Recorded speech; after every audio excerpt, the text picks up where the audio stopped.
Assalamualaikum warahmatullahi wabarakatuh. Selamat datang di channel YouTube NS Boy. Ya, kali ini saya akan berbagi tentang FR, materi tes wawasan kebangsaan atau TWK. Ya, FR ini saya dapatkan dari catatan saya sendiri, catatan dari teman-teman yang udah tes CPNS, dan sekaligus catatan dari sosmed ya atau sharing-sharing teman-teman di sosial media yang kami ikuti bersama. FR chat per chat. Nah, jadi ini ada satu chat dari salah satu teman kita tentang FR soal TWK yang dia dapat sebelumnya. Nanti saya juga akan men-sharing FR-FR soal-soal yang kira-kira saya dapat pada saat saya tes CPNS kemarin. Nah, ya contoh kasusnya ini ya ada soal misalkan tentang pasal 27 ya, tentang Budi Utomo, Sarekat Islam dan seterusnya. Bahkan ada FR juga tentang bahasa Indonesia. Jadi ini seputar TWK. Nah, dari FR ini saya buatkan soal sampai 8 soal ya dari FR ini sementara. Nah, soal yang saya buat ini menyerupai soal-soal yang pernah saya alami atau teman-teman alami juga pada saat tes CPNS kemarin. Jadi akan dibuat semirip mungkin ya, diusahakan semirip mungkin agar nanti teman-teman yang menyimak video ini pada saat tes akan istilahnya nggak bingung lagi. Oke, langsung aja di soal yang pertama. Andi adalah seorang pemain sepak bola yang telah menjadi warga negara Indonesia. Oleh karena itu, Andi harus siap membela timnas Indonesia pada saat pertandingan. Hal ini sesuai dengan amanat Undang-Undang tahun 1945.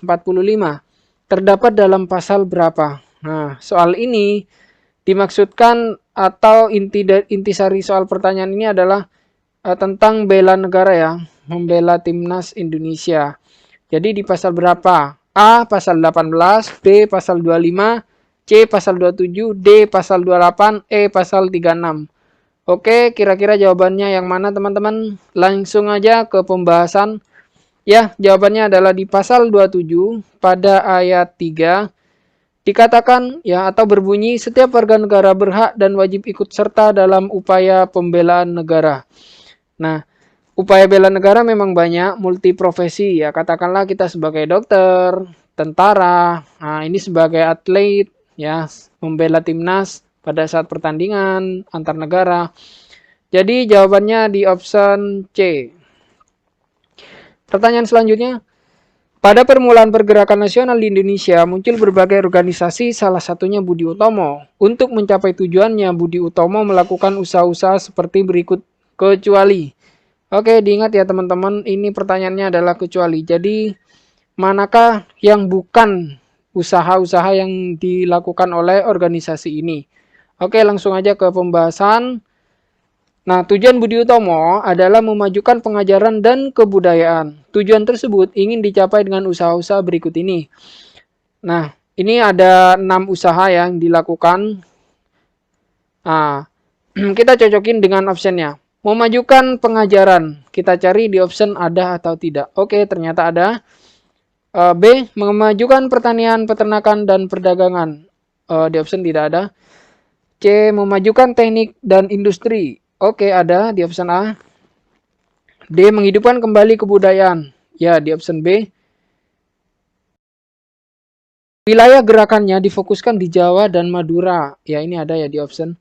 Lalu terakhir F. Budi Utomo tidak ikut mengadakan kegiatan politik. Nah, ini teman-teman diperhatikan di option C ini kebalikannya ya.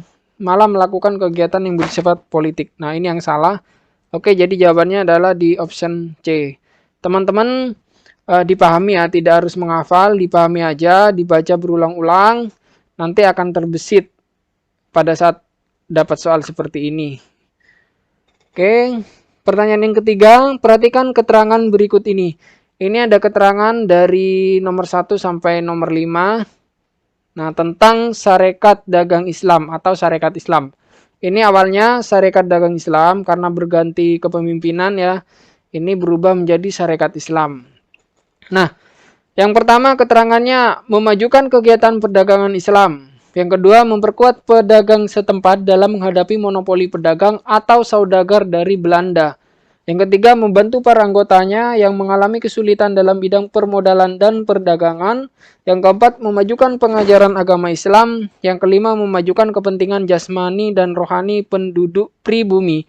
Jadi, teman-teman ditugaskan untuk memilih ya tujuan organisasi ini yang mana di antara nomor 1, 2, 3, 4, dan 5.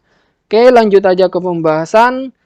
Tujuan organisasi ini antara lain ya, ini ada 6 kurang lebih. Nah, kita cocokin dengan option ya, dengan option nomor 1 sampai nomor 5. Memajukan kegiatan perdagangan Islam. Oke, ada. Memajukan kesejahteraan pedagang Islam pribumi. Ada juga. Membantu para anggotanya yang mengalami kesulitan dalam bidang urusan permodalan dan perdagangan. Ada di option di nomor 3. Memajukan kepentingan jasmani dan rohani penduduk pribumi. Oh ya, ini ada ya tadi ya. Oke. Memajukan pengajaran agama Islam. Ya, termasuk juga. Meruntuhkan dominasi pedagang-pedagang etnis Tionghoa. Nah, ini dia ya. Jadi kurang tepat di nomor 2 ini. Karena pedagang-pedagang itu dari Tionghoa, bukan dari Belanda. Belanda sendiri itu istilahnya yang menduduki atau yang menjajah. Kita cocokin. Jadi tipsnya kalau teman-teman sudah tahu pernyataan mana yang salah, kalau ada nomor itu berarti jangan dipilih ya. Ini ada nomor 2 di option A, otomatis salah, option B salah, option D salah, option E salah ya. Jadi yang tepat adalah option C. 1 ya, 3 dan 5. Oke, lanjut. 4. Perhatikan keterangan berikut ini. Ya, jadi teman-teman ada beberapa teman tes CPNS ini mendapatkan soal seperti ini. Dia diberikan keterangan pada soal 1 sampai 4, 1 sampai 5. Nah, nanti akan ada pertanyaan manakah yang termasuk, manakah yang tidak termasuk. Nah, misalkan seperti itu. Oke, yang pertama keterangannya Andi mempersilahkan Budi untuk izin sholat saat sedang belajar kelompok. Yang kedua, dalam kelas yang isinya mayoritas anak pejabat, ketua kelas dipegang oleh siswa yang anaknya tukang becak. Yang ketiga, masyarakat desa Sembung mengadakan pemilihan kepala desa dengan tertib dan aman. Yang keempat, Tuan Eko bertetangga baik dan rukun dengan Tuan Stephen yang beragama berbeda dengannya. Pertanyaannya, manakah yang termasuk pengamalan sila ke-1? Nah, jadi tipsnya teman-teman sebenarnya baca dulu ya pertanyaan ini ya. Itu dibaca dulu. Nah, nanti akan tahu arahnya. Jadi tidak bekerja 2 kali. Anda membaca lagi pertanyaan, nanti diulangi lagi. Nah, cukup pertanyaan dulu dibaca. Oh, arahnya ternyata mencari contoh pengamalan sila yang ke-1 dari kasus dari keempat kasus ini. Nanti setelah 1 kali baca akan kelihatan jawabannya yang mana. Lanjut aja ke pembahasan. Nah, ini berkaitan dengan butir-butir Pancasila. Jadi butir-butir Pancasila yang terbaru ini ada 45 butir ya. Di sila ke-1, ketuhanan yang Maha Esa, ini ada 7 butir ya. Jadi ada 7 butir. Teman-teman tidak usah menghafal sebenarnya. Ini cukup dipahami, dibaca berulang-ulang. Yang berkaitan dengan sila ke-1, kaitannya dengan ketuhanan yang Maha Esa. Istilahnya berbau-bau tentang agama lah ya kasarannya. Oke. Keterangan yang pertama, Andi untuk izin sholat. Nah, ini berkaitan dengan keagamaan sebenarnya. Ya. Jadi yang cocok adalah dari 7 butir ini yang ke-6. Butir yang ke-6. Mengembangkan sikap saling menghormati, kebebasan menjalankan ibadah sesuai dengan agama dan kepercayaan masing-masing. Ya, contohnya saling menghormati ketika ada pemeluk agama lain yang sedang menjalankan ibadah. Jadi atau akan menjalankan ibadah. Jadi Andi mempersilahkan, misalkan Andi agamanya Kristen, dia mempersilahkan Budi untuk sholat yang beragama Islam. Oke, keterangan yang kedua. Nah, ini tidak berkaitan dengan agama ya, khususnya di butir 1 sampai ke 7 di Pancasila ke-1 tidak ada hubungannya. Yang ketiga, oke, ini juga tidak ada ya. Ini rasa-rasanya di Pancasila yang ke sila kedua, ini sila keempat. Nah, oke, yang keempat, pernyataan yang keempat kita cek lagi. Oke, ini juga menyinggung tentang agama. Nah, ini kemungkinan di 7 butir ini juga terdapat. Oke, di butir keempat, membina kerukunan hidup di antara sesama umat beragama dan kepercayaan terhadap Tuhan Yang Maha Esa. Contohnya, kita harus hidup rukun meskipun beda agama karena kita satu bangsa Indonesia. Ya, ini Pak Eko bertetangga baik dengan Tuan Stephen yang beragama berbeda ya. Nah, jadi yang benar adalah pernyataan nomor 1 dan nomor 4. Oke, jawabannya option C. Oke, pertanyaan selanjutnya. Menteri Sosial membuat kebijakan agar semua anak bisa mengenyam bangku sekolah, baik yang mampu ataupun tidak mampu, karena semua berhak mendapatkan pendidikan yang sama. Sila keberapakah yang diamalkan oleh menteri tersebut? Nah, jadi ini sekali lagi kasus tentang pengamalan sila ya. Memang di TWK kali ini di luar bayangan saya sebenarnya. Awal saya menebak mungkin pertanyaannya adalah tokoh Budi Utomo, ketuanya adalah siapa? Nah, pemberontakan PKI pada tahun berapa? Jadi pertanyaannya tidak seperti itu ternyata. Ini pertanyaannya lebih kepada pemahaman, analisis, dan penerapan di sehari-hari. Oke, kita langsung aja ke pembahasan ya. Ini termasuk sila yang ke pertama, kedua, ketiga, atau keempat, dan kelima.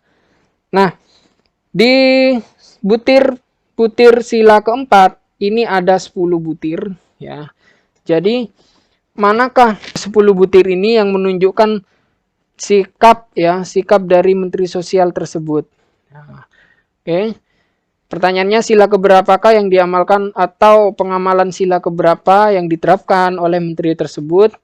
Kita dari butir ini memang tidak hanya menghafal ya, kalau memang teman-teman mau menghafal, memahami juga dari butir-butir karena memang hampir-hampir ada beberapa butir yang mirip dengan sila yang lainnya. Nah, ini Menteri Sosial membuat kebijakan ya, jadi semua itu sama, tidak ada istilahnya sara ya, dari jabatan, dari orang tuanya, dari suku, dan lain-lain. Oke, ternyata di butir yang pertama cocok ya. Sebagai warga negara dan warga masyarakat, setiap manusia Indonesia mempunyai kedudukan, hak, dan kewajiban yang sama. Contoh, setiap manusia mempunyai hak dan kewajiban yang sama untuk memperoleh pendidikan. Jadi, Menteri Sosial tersebut mengamalkan sila keempat, tepatnya butir ke-1 atau butir pertama. Jadi jawabannya di option D, sila keempat. Oke, lanjut. Soal yang ke-6, seorang remaja selalu mematuhi rambu-rambu lalu lintas dan tidak pernah lupa membawa SIM. Ya, sikap apa yang ditunjukkan oleh remaja tersebut? Nah, ini juga pertanyaan memang benar ada yang banyak mengatakan soal TWK kali ini serasa TKP ya. TWK serasa TKP. Karena memang jawabannya itu optionnya mirip-mirip. Hampir semuanya benar. Semuanya benar, cuman dipilih manakah yang terbaik, manakah yang paling benar dari semua option itu tadi. Nah, ini jawabannya A, nasionalisme, B, cinta tanah air, C, bela negara, D, patriotisme, E, perfeksionisme. Kita lanjut aja ke pembahasan. Ya, ini termasuk pada kasus bela negara ya. Bela negara yang dilakukan sehari-hari pada lingkungan negara. Oke, seperti mematuhi undang-undangan yang berlaku dan hukum yang berlaku, mengamalkan setiap nilai-nilai yang terdapat dalam Pancasila yang merupakan ideologi dan dasar negara, membayar dan menyetorkan pajak tepat waktu, bersikap selektif dan berhati-hati terhadap budaya asing, aktif tanggap dan waspada, mencurigai, serta melaporkan terkait aktivitas kelompok orang terkait terorisme, perdagangan narkoba, dan tindakan-tindakan lain yang mengancam keamanan negara. Nah, jadi jawabannya di option C, bela negara. Nah, pasti teman-teman akan bingung, ya ini bisa termasuk nasionalisme, ya bisa cinta tanah air, bisa patriotisme. Oke, nanti next di video selanjutnya saya akan membahas tentang bedanya nasionalisme dengan cinta tanah air, patriotisme, bela negara. Jadi biar teman-teman tidak bingung pada saat tes CPNS nanti ya. Oke, lanjut. Soal yang ke-7, ini bahasa Indonesia. Jadi di TWK selain tentang tata negara, ya, hukum perundang-undangan, ini juga tentang bahasa Indonesia. Nah, dibuka-buka lagi kalian ya. Bahasa Indonesia memang ada seperti soal-soal antonim, sinonim ya. Ini penarikan kesimpulan. Nah, oke. Kita lanjut aja ke soal. Salah satu jenis coklat adalah compound coklat. Coklat ini memiliki rasa manis dan harganya juga cukup murah. Selain itu, proses pembuatannya juga termasuk mudah. Jadi, tak heran kalau compound coklat termasuk coklat yang sering dan banyak dikonsumsi. Jadi ini ada satu paragraf yang membahas tentang coklat. Nah, pertanyaannya, simpulan dari paragraf di atas adalah, oke, jadi Anda butuh pemahaman. Dibuka lagi ya buku-buku tentang bahasa Indonesia, ya, simpulan paragraf, kalimat-kalimat induktif, kalimat deduktif, kalimat campuran. Langsung aja ke pembahasan ya.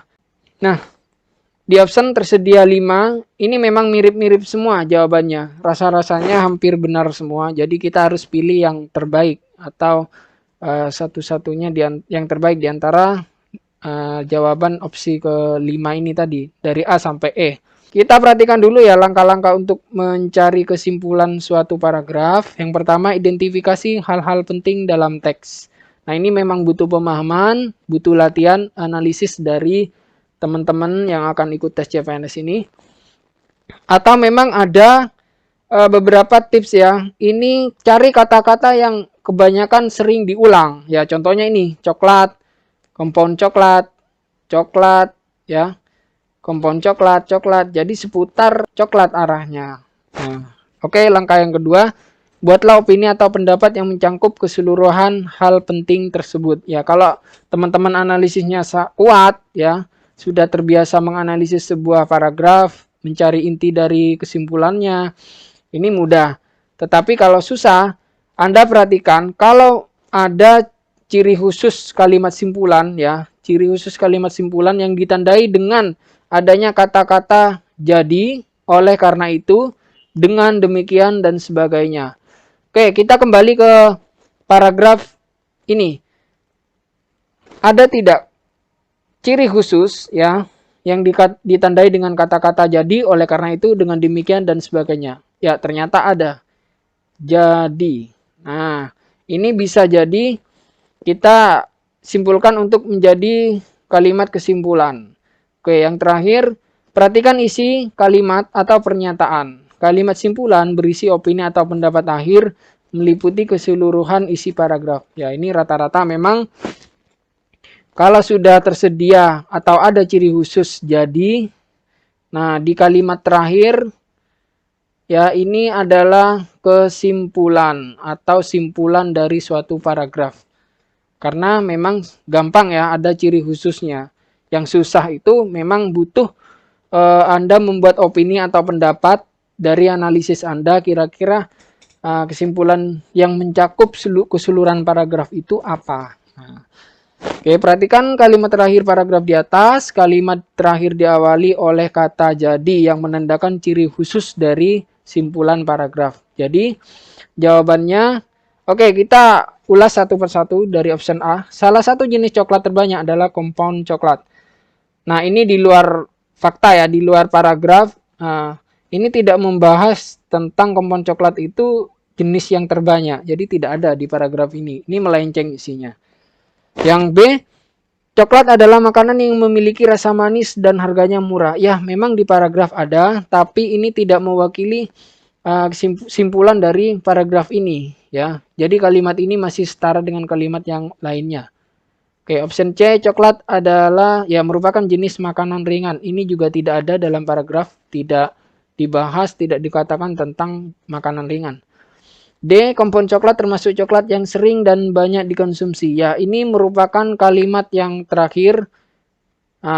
Di awal kalimat ini ada kata jadi. Ini bisa jadi kesimpulan simpulan dari paragraf. Oke, kita cek lagi option E. Compound coklat pasti memiliki rasa manis dan harganya murah. Oke, ini tidak dikatakan pasti ya. Jadi ini di luar dari paragraf ya, di luar dari isi, memang memiliki rasa manis dan murah, tapi tidak ada kata-kata pasti coklat compound coklat ini. Oke, yang tepat Jawabannya adalah option D. Ya, soal yang ke-8, soal terakhir dari FR chat yang saya sajikan di awal tadi, ya. Dayang Uri beberapa hari tinggal bersedih karena kepergian suaminya untuk mencari nafkah. Tetapi sahabat-sahabatnya membunuhnya dengan menyuruhnya mencari seorang kekasih. Dayang Uri menetapkan untuk mencoba berbuat demikian, lalu berhiaslah ia. Saudarinya mencoba mencegah perbuatan itu dengan memperlihatkan betapa salahnya perbuatan itu. Tetapi hasilnya ia hampir dipukul oleh Dayang Uri. Untunglah ia menghindarinya. Pesan moral yang tersirat dari penggalan cerita di atas adalah, ya ini juga ya teman-teman, ada beberapa yang dapat tentang soal pesan moral, ya. Jadi teman-teman jangan lupa untuk mempelajari ya pesan moral itu apa, cara mencari pesan moral dari sebuah cerita, ya. Memang dikatakan intinya pesan yang isinya adalah inti dari sebuah cerita atau yang telah kita dapat dari suatu buku, ya, atau cerpen, cerita panjang. Jadi tujuannya pesan moral ini sesuatu yang ingin disampaikan oleh penulis atau pembuat cerita agar kita bisa berkaca atau meniru hal-hal baik dari tokoh-tokoh yang digambarkan itu. Jangan turuti bujukan menyesatkan. Oke, ini bisa jadi juga di option B.